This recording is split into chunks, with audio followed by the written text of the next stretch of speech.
বছৰ লখিমপুৰ ডিষ্ট্ৰিক্টতে 5টা ল'ৰা ছোৱালী গৰমত মৰিছে সেইটো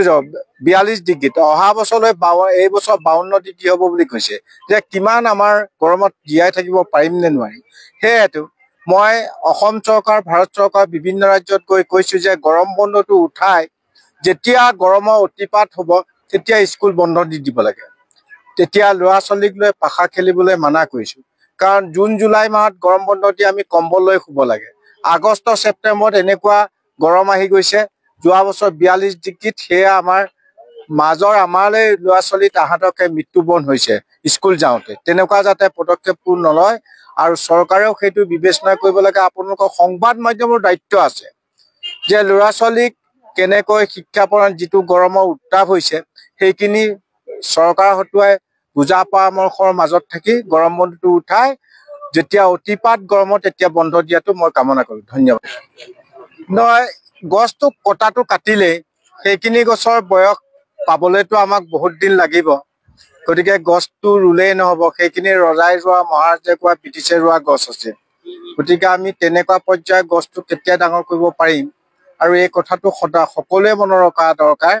এজোপা 100 বছৰীয়া আহঁত গছে 5500 কিলোগ্ৰাম অক্সিজেন দিয়ে তাকো 24 ঘণ্টা দিয়ে বাকিবোৰ গছে 12 ঘণ্টাই দিয়ে সেইকাৰণে তেনেকুৱাবিলাক গছো ৰুব লাগে আমি য'ত অক্সিজেনটো বেছি হয় এতিয়া কোভিডত যিমান মানুহ মৰিলে অক্সিজেনৰ অভাৱত মৰিছে অন্য কাৰণে মৰা নাই নহয় সেইকাৰণে আমি আশা ৰাখিছোঁ সেউজীয়া পৃথিৱীখন সেউজীয়া কৰা বিশ্বৰ 800 কোটি মানুহৰ কৰ্তব্য